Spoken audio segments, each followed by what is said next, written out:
is a very well-rounded, happy-go-lucky, heart of gold person that, I mean, he's just so happy and he's so just grateful for everything in his life. Niko was diagnosed with autism at about age 3. It was very difficult because back in the early 90s, when he was diagnosed, it wasn't as common as it is today. Our doctors, they initially said, well, boys talk slower than girls, so, don't worry about it. Put him in preschool, keep reading to him. He'll overcome this and start talking.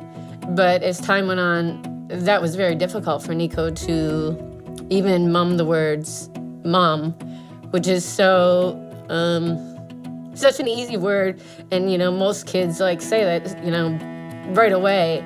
But it was very difficult that many times at that age, the most he would ever say is just, When you don't have communication, how difficult it can be to try to relate with somebody that doesn't understand what you're saying. It's almost like you're speaking a foreign language to them because they don't understand. I thought it was like a no-win situation where I'm pretty much going to take care of this person for the rest of my life, and there's no question about it. He's either going to go into a living facility or I'm going to be responsible for him. It was very heart-wrenching as a parent of somebody with special needs, thinking, this is his life. This is the only thing he has. He's not going to be married. I'm not going to be a grandma. It was very challenging as a single mom raising him by myself.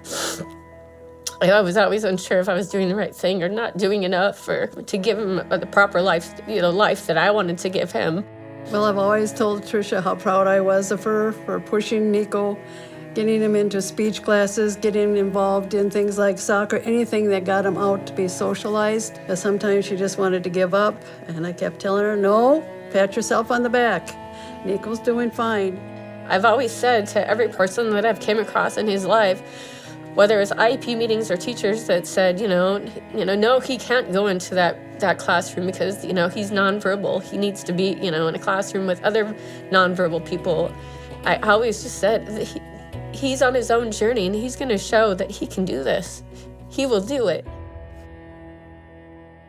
So after Niko graduated from high school, they go on to a transition schooling, which helps guide them to learn about normal daily tasks, normally living outside the home things.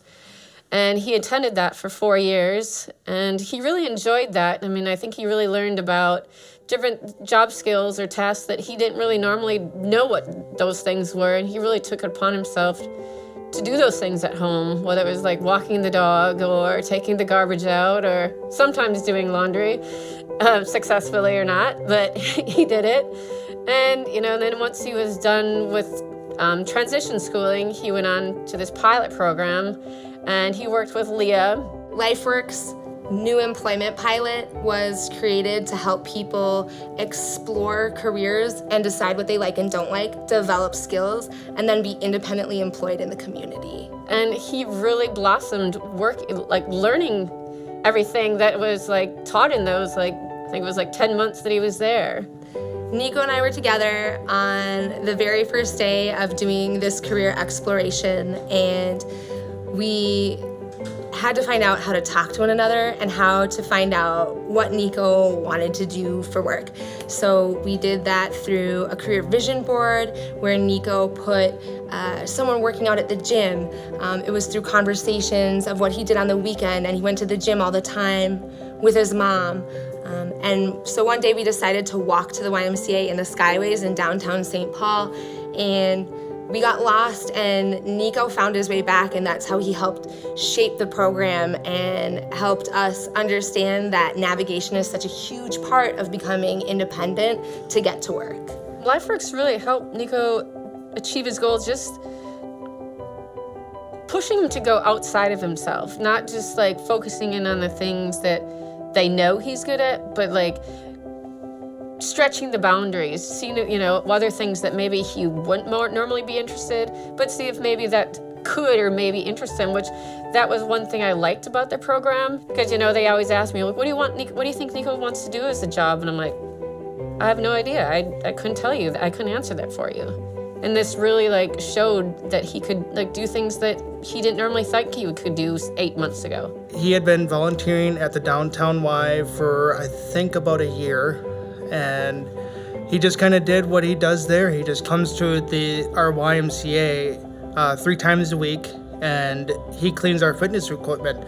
And every single piece of equipment is given the same amount of detail work as the previous. He's never been late. When you ask Niko to do something, you can consider it done. When he first started, many times people would say hello to Niko, but he would not say hi back.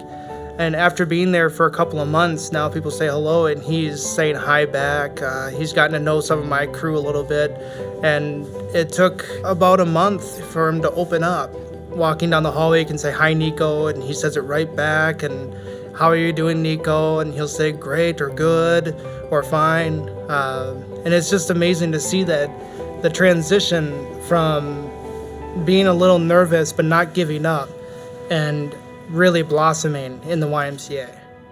Lifeworks has really opened the doors for Niko in so many ways, not just because of everything he's learned from there, but even like since he's been there, he's taken on a leadership role. Like, one of the things that was really interesting to me was to watch Niko teach other people.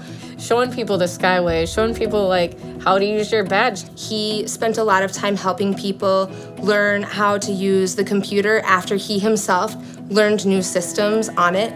Where places to go, what you're supposed to do. With the YMCA, there really is no boundary. And that's part of our vision, is that he can thrive in every stage. Like, he's really like taken the leadership and really wants to show people what he's learned and where you can go. It's such tremendous growth. It's unbelievable. Like, I just never thought it happened. From a 7-year-old still in diapers, he sure didn't think he's gonna be living on his own, vacuuming his own place. The greatest thing about watching Niko from the very first day we spent together to where he is now, working independently at the Y, the really exciting thing about that is that Niko really helped shape this employment pilot that we're doing that's now benefiting a lot of other people.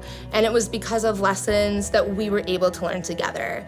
And not only that, but the fact that he is in a job he loves and living on his own is such a big deal that it all happened in such a short amount of time for him. I sometimes can't even believe it.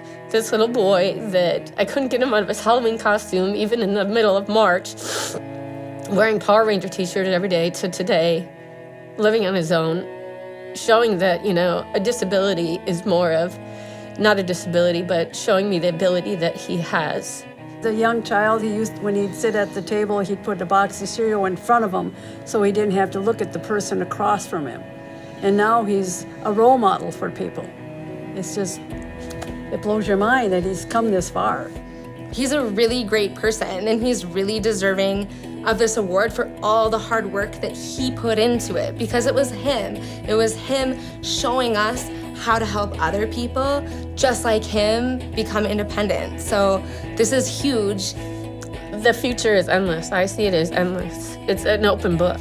I see so much hope. People used to ask me, you know, so he'll probably never get married, he'll probably never do this. And I used to be like, yeah, you're right. But now I say, you don't know. It's his journey. Congratulations, Niko, on this Personal Achievement Award. I'm so proud of you. Congrats, Niko. Congratulations, Niko. Grandma loves you. You've done a great job.